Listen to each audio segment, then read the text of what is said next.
ሰላም ጤና ይስጥልን በመላው ዓለም የምትገኙ የተወደዳችሁ የሮሃ ቲቪ ተከታታዮች የጥር 30 2018 ዓ.ም የረፋድ ዜናዎችን ይዘንላችሁ ቀርበናል። አፋብን በተለያዩ ግንባሮች በሚያደርገው ውጊያ ድል ማግኘቱ ሲቀጥል የብልጽግናው አገዛዝ ደግሞ ንጹሃንን ጨፍጭፏል። በድንበር አቅራቢያ የገባው የብልጽግና ጦር አልቋል። ዝርዝር ወደ ግንባር መረጃዎችን ይዘናል። ጃዋር በፓርላማ ውስጥ ብቸኛው የህዝብ ድምጽ ያላቸው ዶክተር ደሳለኝ በምርጫ ላለመወዳደር መወሰናቸው ትክክለኛ የተቃዋሚ ድምጽን ማጣት ነው ሲሉ ገልጸውታል።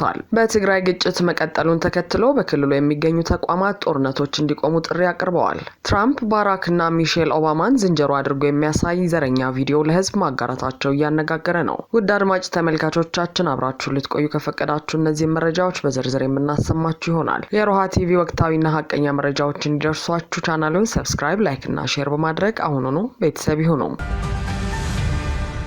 አፋብን በተለያዩ ግንባሮች በሚያደርገው ውጊያ ድል ማግኘቱ ሲቀጥል የብልጽግናው አገዛዝ ደግሞ ንጹሃንን ጨፍጭፏል። በአማራ ፋኖ ብሔራዊ ንቅናቄ ሰሜን አማራ ቀጠና ደጃዝማች በላይ ዘለቀ እስር የሚገኘው ግዙፉ መይሳው ካሳ ኮር ከጥር 26 2018 ዓ.ም ጀምሮ እስከ ትናንት ጥር 29 2018 ዓ.ም ረፋድ ድረስ ባደረገው ተጋድሎ የብልጽግና ወታደሮችን አከርካሪ በመስበር አንጸባራቂ ድል ማስመዝገቡን የእዙ ህዝብ ግንኙነት መምሪያ አረጋግጧል። ጥር 28 2018 ዓ.ም ምሽት ጀምሮ እስከ ትናንት ረፋድ ድረስ በቋራ ወረዳ አባ ድግሱ ተብሎ በሚጠራው ቀጠና የብልጽግና ወታደሮች በፋኖ 360 ዲግሪ ተከበው ከባድ የሆነ ሰብአዊና ቁሳዊ ኪሳራን ተከናንበዋል። የፋኖ የማጥቃት አቅም በምን ያህል ደረጃ እንዳደገ በታየበት በዚህ የቆረጣና የከበባ ማጥቃት 36 ወታደሮች ሲገደሉ 45 ወታደሮች ደግሞ ክፉኛ ቆስለው በሞትና በህይወት መካከል እንደሚገኙ ታውቋል። በውጊያው ከተገደሉት ያገዛዙ ወታደሮች መካከል የ50 አለቃ ማዕረግ ያለው መስመራዊ አዋጊና ሌሎች የሬጅመንት አመራሮች እንደሚገኙበት ነው እዙ በህዝብ ግንኙነት መምሪያው በኩል የገለጸው። በዚህ ተጋድሎ አንድ የድሽቃ አፈሙዝን ጨምሮ 12 ክላሽንኮቭ መሳሪያና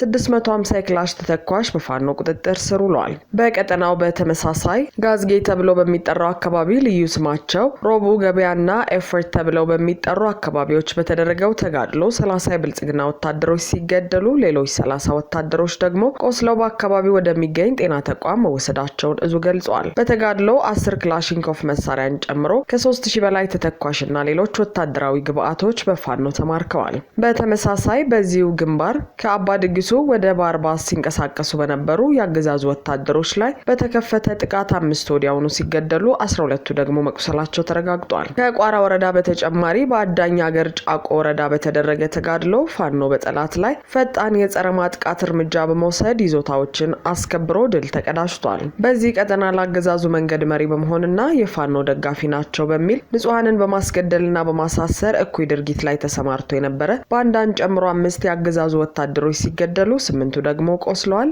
5 ክላሽንኮቭ መሳሪያ ከነተተኳሹ በፋኖ ቁጥጥር ስር ውሏል። በሌላ በኩል የአፋብን ሚኒሊክ እዝ ባለሽርጡ ክፍለ ጦር የሀብሩ ወረዳ ካድሬዎችን ያጀበ የብልጽግና አገዛዝ ዙፋን ጠባቂ ሰራዊት ጋር ተጋድሎ በማድረግ ድል አስመዝግበዋል። የአገዛዙ ካድሬዎች ህዝብን በስብሰባ ለማደናገርና የሐሰት ቅስቀሳ ለማድረግ ብሎም ጸረ ህዝብና አገር አፍራሽ ተልኳቸውን ለማስፈጸም ወደ ሰሜን ወሎ ዞን ሀብሮ ወረዳ ልዩ ስሙ 032 ቀበሌ ኮሎቦ በብልጽግና መከላከያ ታጅበው ህዝብ ሊሰበስቡ ባሰቡበት ሁኔታ ከባለሽርጡ ክፍለ ጦር በደረሰባቸው ያላሰቡት ድንገተኛ ጥቃት ብትንትናቸው ወጥቶ ወደ መርሳ ከተማ ተመልሰዋል። ይህ በእንዲህ እንዳለ በአውደ ውጊያ በፋኖ የተሸነፈው ፋሽስቱ የብልጽግና አገዛዝ ወግዲ ወረዳ ከ35 በላይ ንጹሃኖችን በከባድ መሳሪያ ጨፍጭፈዋል። በጀነራል አድማሱ አለሙና በጀነራል ዘውዱ ሰጣርግ የሚመራው 11ኛ እዝና ቀጠናው ላይ የተሰማራው ሪፐብሊካን ጋርድ ደቡብ ወሎ ዞን ወግዲ ወረዳ ከንጉስ ሚካኤል አሊ ኮር መብረክ ክፍለ ጦር ከባድ ተጋድሎ ገጥሟቸው ለጊዜው በስም ያልታወቁ ከፍተኛ የብልጽግና መከላከያ አመራሮችን ጨምሮ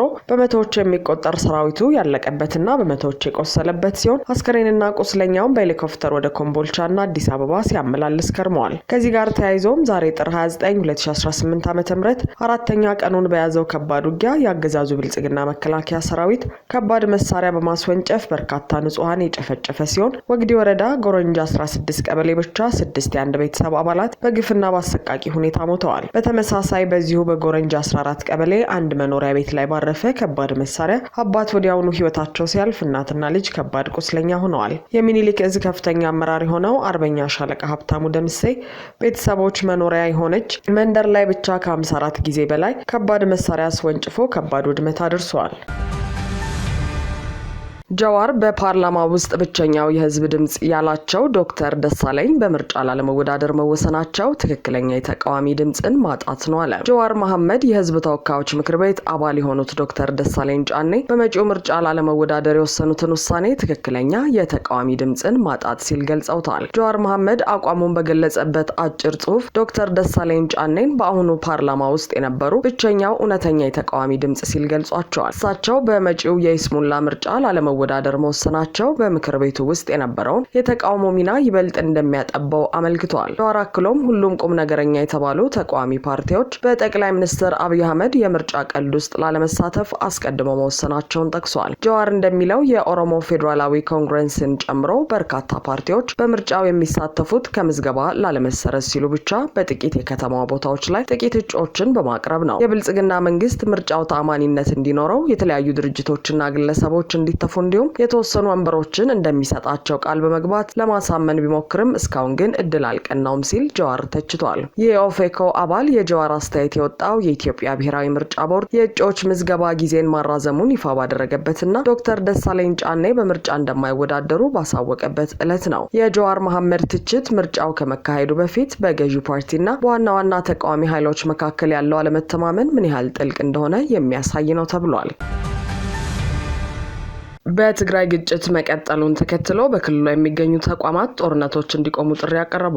በትግራይ የሚገኙ የሃይማኖትና የሲቪል ማህበረሰብ ተቋማት በክልሉ በተለያዩ አካባቢዎች የሚታዩ የውስጥ ግጭቶች በአስቸኳይ እንዲቆሙና ልዩነቶች በውይይት እንዲፈቱ ጥሪያቸውን በድጋሚ አቅርበዋል። ተቋማቱ በራያ በኩል መጠነኛ የመረጋጋት ምልክቶች ቢታዩም በሌሎች አካባቢዎች ግጭቶች በመቀጠላቸው ተፋላሚ ወገኖች ግጭቱን አቁመው ወደ እርቅ እንዲመጡ ሲሉ አሳስበዋል። የክልሉ የሃይማኖት አባቶች ባደረጉት አስቸኳይ ስብሰባ በወንድማማቾች መካከል የሚካሄደው የእርስ በርስ መገዳደል መቆም አለበት በማለት ግጭቱን ለማስቆም በንቃት እንደሚሳተፉ አስታውቀዋል። አባቶቹ የትግራይ ህዝብ በቅርብ ታሪኩ እጅግ አስከፊ ለሆነ ቀውስ በተጋለጠበት በዚህ ወቅት የውስጥ ጥቃቶችን ለማስቆም የእርስ በርስ መግባባትና እርቅ እንዲሰፍን እንደሚሰራ ገልጿል። በተመሳሳይ የትግራይ ፐብሊክ ዲፕሎማሲ ፎረም ጦርነቱ ይቁም፣ ወደ ውይይት እንመለስ በሚል ባወጣው አስቸኳይ መግለጫ ጥር 27 2018 ዓ.ም ያቀረበውን ጥሪ በማስታወስ ወገኖች ልዩነቶቻቸውን በኃይል ከመፍታት ይልቅ በውይይት እንዲፈቱ በድጋሚ አሳስቧል። አክሎም በአስቸኳይ ተኩስ አቁም እንዲደረግና ወገኖች ለድርድር እንዲዘጋጁ የጠየቀ ሲሆን የሃይማኖት አባቶች፣ የሀገር ሽማግሌዎችና የሲቪል ማህበራት ተፋላሚዎችን ወደ ድርድር ጠረጴዛ ለማምጣት ጥረታቸውን እንዲያጠናክሩ ጥሪ አቅርበዋል።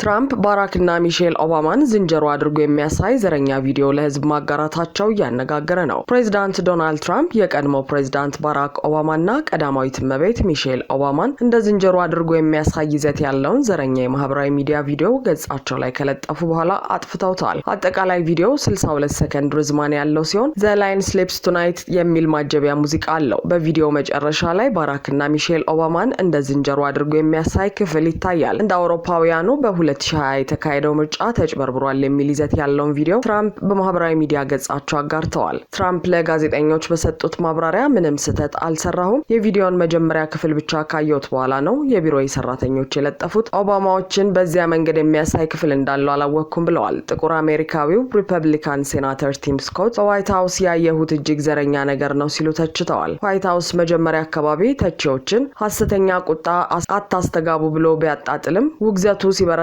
ቪዲዮ ከትራምፕ ትሩዝ ሶሻል ገጽ እንዲጠፋ ተወስኗል። ዋይት ሀውስ ኋላ ላይ በስህተት ቪዲዮ እንደተለጠፈ ገልጿል። ባራክና ሚሼል ኦባማ ካሁን አስተያየት አልሰጡም። ትራምፕ በኤርፎርስ አውሮፕላን ላይ ሆነው ለጋዜጠኞች በሰጡት መግለጫ ብዙ ሺህ ነገሮች ነው የምመለከተው፣ ቪዲዮውን ትንሽ ካየው በኋላ ሙሉን እንዲመለከቱ ብዬ ለሚመለከታቸው ሰጥቻለሁ ብለዋል። ምርጫው መጭበርበሩን በተመለከተ ቪዲዮ ያስተላለፈው መልእክት ትክክለኛ እንደሆነም ተናግረዋል። የትራምፕ ደጋፊዎችም ሳይቀር የቪዲዮውን ዘረኛነት በመግለጽ ከገጻቸው እንዲወገድ አሳስበዋል። ሪፐብሊካኑ የኒውዮርክ ተወካይ ማይክ ላውር በጣም የተሳሳተና አስቀያሚ ይዘት ነው፣ በአፋጣኝ ይቅርታ መጠየቅ አለበት ብለዋል። ቪዲዮ ከትራምፕ ገጽ ከወረደ በኋላ ትችቱ ቀጥሏል። የቢቢሲ አሜሪካ አጋር ሲቢኤስ እንደዘገበው የትራምፕ ወዳጅ የሆኑት የፍሎሪዳ ተወካይ ብራያን ዶናልድስ ቪዲዮ ከተለጠፈ በኋላ ወደ ዋይት ሀውስ ደውለው ቁጣቸውን ገልጸዋል። ፕሬዚዳንቱ የጣሉበትን ኃላፊነት ያልተወጣ አንድ ሰራተኛ የሰራው ስህተት ነው የሚል ምላሽ እንደተሰጣቸው ተዘግበዋል።